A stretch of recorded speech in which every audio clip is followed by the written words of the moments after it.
네, 지금 관심 가져야 할 산업과 이슈에 대해서 살펴보는 비즈인사이트 시간입니다. 오늘은 박희철 흥국증권 연구원 나와주셨습니다. 어서 오십시오. 반갑습니다. 네, 안녕하세요. 네, 삼성전자랑 LG전자가 나란히 실적 발표를 했지만 여전히 부진한 실적에 주가 역시 발목이 잡혔습니다. 브리핑 먼저 듣고 오도록 하겠습니다. 권비정 캐스터 연결합니다. 네, 이번 주 실적 시즌이 시작됐습니다. 그 스타트를 끄는 곳 바로 LG전자와 삼성전자, 이 전자업계의 간판들이었는데요.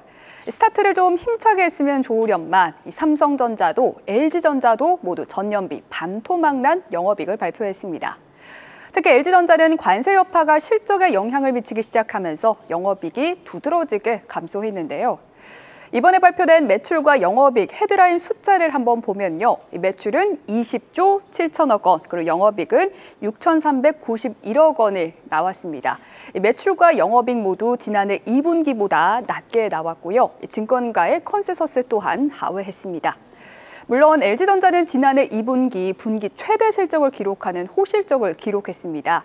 이런 기저 효과 때문에 전년비 증감률이 더욱 드라마틱하긴 합니다만 LG전자의 영업이익은 전년비 무려 46%, 절반가량이나 뚝 떨어진 숫자를 보여줬습니다. LG전자 측은 시장의 소비 심리가 지연되는 가운데 미국의 관세 비용 부담이 커졌고 중국 기업들과의 경쟁 심화로 마케팅비가 상승했다라고 설명하고 있는데요. 구체적인 사업 부문별 실적은 확정 실적에 발표가 될 예정이긴 합니다만 이 추정치를 한번 살펴보도록 하겠습니다. 이 추정치를 살펴보면 MS 사업부, 즉 텔레비전 판매 부진이 전체 실적을 끌어내렸다. 이렇게 좀 정리를 해볼 수 있겠는데요. 매출은 전년비 12%대 하락했고요. 영업이익도 마이너스 2천억이 추정되면서 적자 전환 전망되고 있습니다. 반면 기업 간 거래로 이뤄지는 전장사업부 그리고 에너지 부분과 공조사업부는 견조한 성장세를 이어가면서 전체 실적 하락을 일부 상쇄할 것으로 추정되고 있는데요. 전체 실적을 끌어내린 MS 사업부, 글로벌 소비가 둔화되면서 TV 판매가 부진했고요. 또 LCD 패널 등 원가가 상승하며 수익성이 낮아졌고 또 중국 업체와의 경쟁이 강화된 점도 부진했던 원인으로 파악되고 있습니다. 이 사업부별 실적도 실적이지만 LG전자 사업부 전반적으로 관세 여파를 받았습니다. 실제 미국이 발효한 관세 타임라인을 정리해봤는데요. 보면 LG전자가 직접적으로 영향을 받는 관세는 4월 5일에 발효된 10%의 보편 관세가 있겠고요. 그리고 철강과 알루미늄 품목별 관세가 있습니다. 철강과 알루미늄 그리고 그 파생 상품에 대한 관세는 3월 12일에 25%의 품목별 관세가 부과됐고요. 6월 23일에는 철강과 파생 상품 품목에 냉장고와 건조기, 세탁기 같은 가전제품까지 추가해서 총 50%를 부과하고 있습니다. 관세가 실적에 미친 정확한 규모는 아직 불분명합니다만 가전제품은 철강 비중이 높은 만큼 철강과 관련된 관세 강화가 수익성 악화를 초래한 것으로 파악되고 있습니다. 2분기 부진한 실적을 발표한 가전사업의 두 간판, 삼성전자와 LG전자인데 이 삼성전자도 이번 2분기 실적, 반도체 부문과 함께 가전사업부가 부진했을 것으로 추정되고 있습니다. 이 두 간판들의 반토막난 실적, 과연 다른 업계에도 비슷한 영향을 미칠까요? 오늘 함께 살펴보시죠.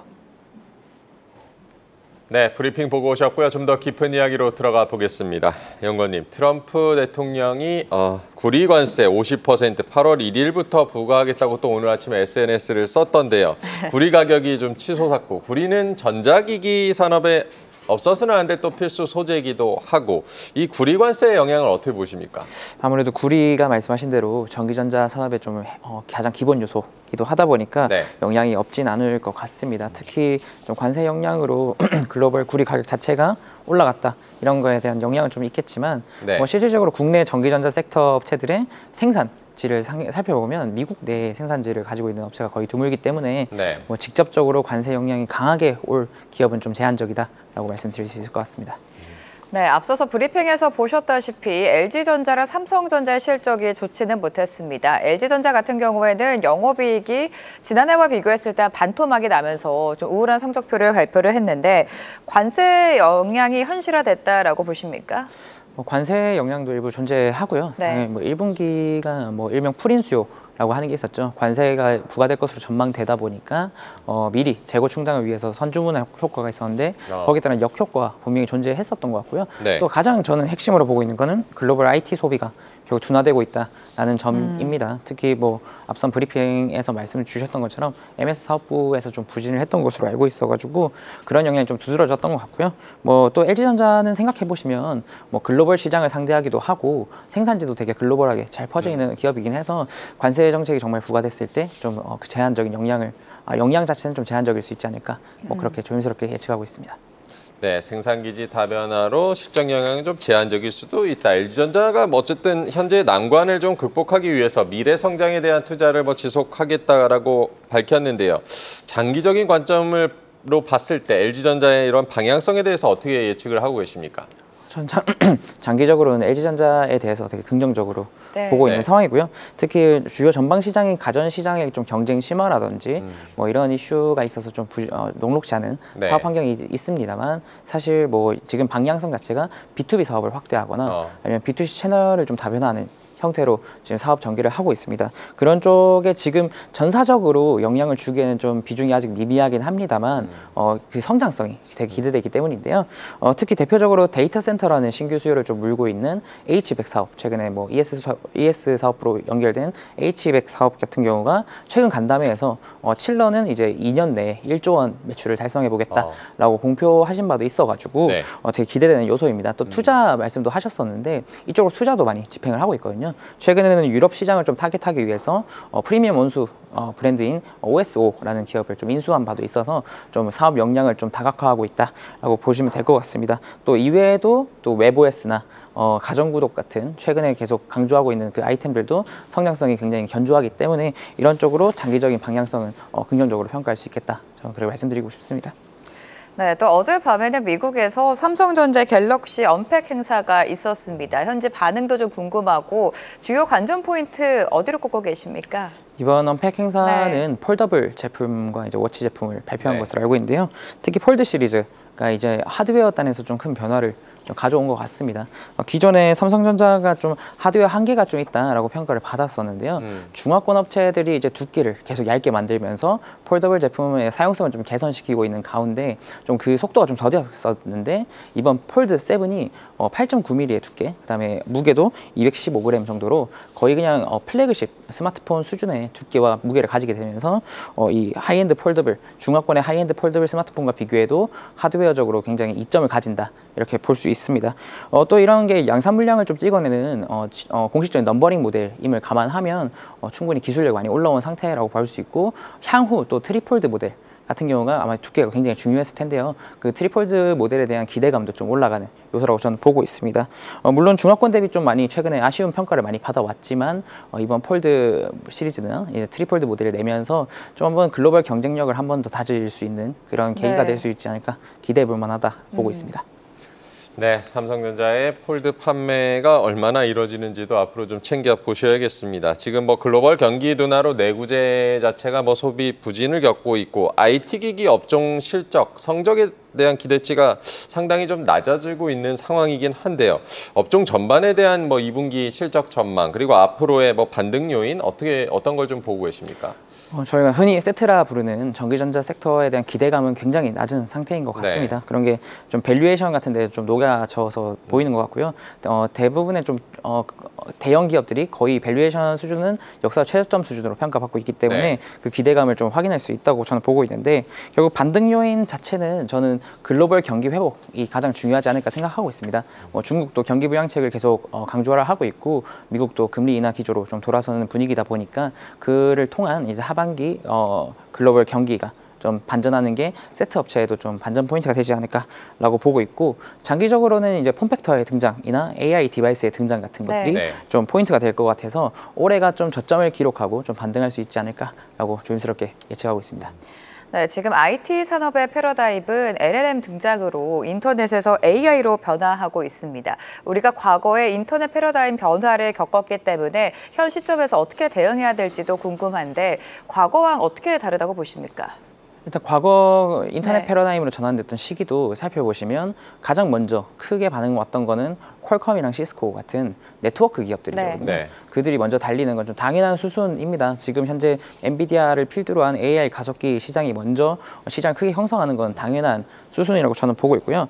저는 좀 놓치고 있는 부분은 결국에 테크 공룡이라고 부르는 업체들, 뭐 지금 애플이나 아마존, 메타, 또는 넷플릭스까지 넘어가서 결국 B2C 수요를 잡는 기업들이 테크 공룡으로 이 패러다임 내에서 부각됐던 점을 좀 강조드리고 싶습니다. 결국에 디바이스 딴에서도 AI 디바이스 폼팩터가 어떤 것이 이제 형성될지는 잘 모르겠습니다만 그걸 잡을 수 있는 기업, 그 B2C 수요를 잡아낼 수 있는 기업이 또 주인공으로 부각받지 않을까라고 저는 보고 있습니다. 네, AI 시대가 본격적으로 열리는 지금 이 시점에서 인프라 투자 기업들이 지금 주목을 받고 있지만 B2C 기업들도 주목을 해야 된다라고 조언을 해주셨습니다. IT 산업의 어쨌든 패러다임 전환이 지속되는 사이에 세부적인 트렌드 변화도 지금 민감하게 좀 반응을 해봐야 될 텐데요. IT 하드웨어 업종 내에서 최근 트렌드 중에 하나로 기술 성숙에 따른 하드웨어 수요 다변화를 꼽을 수 있다. 이건 어떤 얘기입니까? 기술 성숙이 되면서 하드웨어 혁신 네. 일어나서 폼팩터를 다변화시키는 요인이 있었다라고 분석하는 편인데요. 과거 인터넷 패러다임 때도 생각해 보시면 노트북이라는 제품이 이제 PC 시장을 좀 잡아먹긴 했었는데 이 노트북이 실제 처음 등장한 건 80년대입니다. 80년대에 처음 등장해서 근데 시장을 크게 확대됐던 거는 2000년대 초반부터거든요. 그 이유가 저전력 설계라는 하드웨어 혁신, 기술이 성숙됨에 따른 그런 혁신이 있었기 때문에 가능한 요소였습니다. 지금 뭐 물론 XR 같이 좀 향후 넥스트로 보고 있는 게 좀 저조한 시장을 좀 형성하고 있습니다만 결국 하드웨어 기술 성숙에 따라 이런 트렌드 전환, 어떤 폼팩터의 다변화는 이루어질 수순이라고 저는 보고 있기 때문에 이런 속도를 계속 트래킹해야 된다. 이거 트렌드를 계속 체크해야 된다라고 말씀드리고 있는 상황입니다.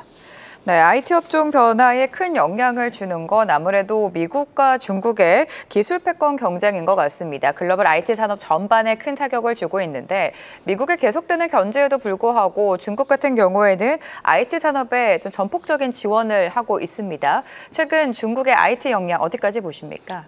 중국의 IT 역량은 이제 뭐 글로벌 수준이 돼버렸죠. 네, 이제 네. 더 이상 저가형을 만드는 어떤 생산 공장의 역할이 아니라 첨단 기술을 좀 선도하는 역할을 많이 하고 있습니다. 특히 2015년부터 제시한 이 정책 방향성 이후로 이런 게 좀 가속화된 모습인데요. 뭐 예를 들어서 뭐 CXMT라든지 SMIC라든지 뭐 로봇 쪽은 유니트리, 뭐 자동차는 비아디 이런 식으로 글로벌 기업들을 이렇게 성공적으로 육성해낸 것으로 보입니다. 결국 이런 점이 미국과 중국 간의 패권 경쟁이 심화될 수밖에 없다라고 저는 보는 포인트고요. 결국 미국 자체가 트럼프 임기의 특수적인 예시가 아닌 오히려 미국 자체가 겪어야 되는 패권 경쟁이다라고 봐서 이 흐름이 그냥 뭐 단기적으로 이루어질 거라고 보는 게 아니고 중장기적인 패권 경쟁 속에서 공급망 재편 이걸 좀 집중해야 된다라고 생각하고 있습니다. 공급망 재편에도 주목을 해봐야 된다. 어쨌든 이런 미국의 대중국 첨단 산업 규제가 장기화되는 상황이고 이에 따른 이제 산업 영향에 대해서는 어떻게 보고 계십니까? 공급망 재편 이슈 같은 경우에는 저는 좀 수요 요인으로 좀 평가하는 편인데요. 네. 특히 국내 세트 업체들이 경쟁 심화라고 됐던 부분이 중국 업체와의 경쟁 때문인데 중국 업체를 첨단 산업의 어떤 밸류체인 내에서 좀 배제하는 움직임이 있다는 것 자체가 국내 기업들한테는 좀 경쟁 완화의 요인이 되지 않을까라고 저는 보고 있어서 좀 수혜 요인이라고 평가하고 있지만 뭐 다만 물론 그 엔드 유저의 그 실질적인 사용을 좀 평가해봐야 되겠지만 좀 그렇게 수혜 요인으로 볼 여지가 많다라고 저는 평가하고 있습니다. 네, AI 패러다임 전환의 초기인 만큼 기술력이 있는 기업에게 관심이 갈 수밖에 없습니다. 지금 AI 인프라의 대표적인 게 하드웨어인데 뭐 소캠이라든지 CXL 같은 변화에도 주목을 하고 있습니다. 각각의 어떤 기업을 주목하면 좋겠습니까? 말씀하신 대로 AI 가속기의 경우가 엔비디아를 필두로 매우 빠른 속도로 지금 성능이 개선되고 있잖아요. 그러다 보니까 그 AI 가속기 외에 어떤 부품들의 병목이 지금 고민이 되는 시점입니다. 그런 병목을 해결하기 위한 대표적인 제품들이 뭐 유리기판이라든지 말씀하신 대로 소캠, CXL 이런 제품들이 있을 건데요. 소캠, CXL 같은 경우도 메모리 병목을 좀 해결하기 위한 차세대 제품군이다라고 봐주시면 될 것 같습니다. 하지만 그 시장 수요는 아직 완전 개화되지 않은 상황이라고 봐주시면 될 것 같은데요. 근데 예상보다 좀 빠르게 AI 가속기 성능 향상이 이루어지고 있기 때문에 이 병목을 잡아야 될 시점이 분명히 올 것으로 저는 예상하고 있습니다. 이에 따른 변화로 주목해볼 기업들은 당연히 뭐 메모리 기업들은 당연하고요. 전기전자 업종으로 좀 제한해서 본다면 심텍 TLB 같이 메모리 기판을 전문적으로 제조하는 업체들도 바라볼 필요가 있다라고 저는 보고 있습니다. 두 기업 모두 말씀하신 소캠이나 CXL 같은 네. 차세대 제품군 개발은 이미 끝났고요. 양산 대응이라든지 이런 역량도 글로벌 수준으로 파악이 되기 때문에 좀 기대해 볼 수 있는 기업 아닐까 보고 있습니다. 네, 메모리 기판 기업들에 좀 주목을 해봐야 된다. 유리 기판도 이제 고성능 기술 발전으로 필연적인 수요가 예상되는 제품군 중에 하나이기도 한데요. 국내 기업들의 개발 수준 어느 정도로 보고 계십니까? 국내 업체들이 유리기판 시장을 좀 선도하는 분위기이긴 합니다. 네. 특히 글로벌 기준으로도 양산에 대해서 언급하는 업체가 SK 앱솔릭스라든지 네. 삼성전기 정도로 파악이 되거든요. 두 기업의 구체적인 어떤 개발 단계를 예측할 수는 없지만 네. 개발은 다 됐고 결국 양산이 가능하냐 이런 싸움인데 양산 수요를 좀 잡고 있는 공정 안정화 단계 정도로 저는 파악되고 있습니다. 두 기업 모두 26년에는 양산이 가능하다고 소통하고 있는 상황인데요. 그래서 좀 시장 기대감이 좀 국내 위주로 좀 고조되고 있다라고 보고 있습니다.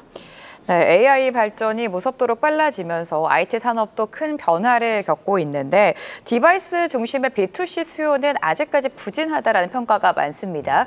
AI 디바이스 시대를 열기 위해서 현 시점에서 어떤 전략이 좀 필요할까요? 가장 트래킹해야 될 요소는 폼팩터가 어떻게 네. 변화하느냐 이걸 봐야 될 것 같습니다. 사실 시장 기대를 계속 모아왔던 온디바이스 AI를 생각해 보시면 온디바이스 AI가 실체감이 좀 덜 되는 이유가 AI 시대에서는 레거시 폼팩터로 좀 분류되는 노트북, 스마트폰, PC라든지 태블릿 이런 쪽에 AI 전용 프로세서를 탑재함에 따라 온디바이스 AI라고 얘기를 하고 있기 때문인데요. 네. 그래서 사실 실제 사용자들은 레거시 형태 그대로 활용을 하고 있기 때문에 실체감이 좀 부족한 건 사실입니다. 다만 근데 이렇게 생태계가 빠르게 구축되는 것으로 보이고 있고요. 결국 그 AI 전용 디바이스는 누가 출시할 것이냐 이런 게 좀 핵심이 될 것 같습니다. 지금 예상되는 폼팩터 중에 좀 실질적으로 개발되고 기대되는 요소가 글래스나 목걸이 형태 AI 디바이스들이 네네. 있거든요. 공통된 특징을 말씀드리자면 결국에 입력을 최소화하고 AI 피드백이 그냥 자연스럽게 환경을 스스로 디바이스가 인지하고 자연스럽게 주는 방향성으로 지금 제시되고 있다는 점입니다. 이런 기술 변화 트렌드에 좀 집중할 필요가 있지 않을까 저는 예상하고 있습니다. 네, 지금 IT 업계의 AI 패러다임 변화에 맞춰서 주요국들이 이제 AI 생태계 구축에도 이제 공격적으로 나서고 있는데요. 우리나라도 지금 정부가 AI의 정책 영향을 지금 집중을 하고 있고요. 각국의 이런 정책들 어떻게 보고 계십니까? 대표적인 정책은 스타게이트 제일 잘 네. 아시는 것도 있고요. 그다음에 또 최근 우리나라 정부도 AI 인프라에 굉장히 과감한 투자를 많이 하고 있고 또 중국 같은 경우에도 AI 이니셔티브라는 정책이 또 존재합니다. 이렇게 다양한 정책을 통해서 핵심 국가들이 AI 역량 육성을 좀 힘쓰는 모습인데요. 결국 이거의 핵심은 주권 AI이지 않을까 저는 생각하고 있습니다. 결국 주권 AI의 방향성 이게 핵심 키워드로 공유되고 있는 상황인 건데요. 왜냐하면 AI가 가지는 잠재력이 매우 큰 반면 이 타국가한테 이 AI 역량을 좌우할 수 있는 인프라를 맡기고 싶지 않다라는 그런 니즈가 계속 감지되고 있다고 봐주시면 될 것 같아요. 그래서 핵심 국가들이 패권 경쟁을 위해서 AI 투자를 하는 것이 아닌 스스로 생존을 위해서 투자하는 거기 때문에 지속될 것이라고 보고 있는 상황이고 이 주권 AI의 기조를 좀 트래킹 해볼 필요가 있다. 저는 그렇게 보고 있습니다. 자, 그럼 현 시점에서 국내 기업 안에서 어떤 종목을 눈여겨봐야 되는지 궁금하실 것 같은데 연구원님께서 보고 계시는 탑픽 종목들 어떤 것들이 있을까요? 일단 방향성 측면에서 저는 좀 B2C 기업이 좀 저점을 네. 다지고 상승 전환할 수 있지 않을까라고 생각하고 있습니다. 네. 근데 다만 이건 좀 중장기적인 관점이라고 봐주시면 될 것 같고요. 대표적으로 애플 벤더로 많이 분류되는 LG 이노텍이나 네. BH 같은 기업들이 지금 밸류에이션이 최저점 수준입니다. 거의 지금 시장 기대감이 많이 없다라고 봐주시면 될 것 같은데요.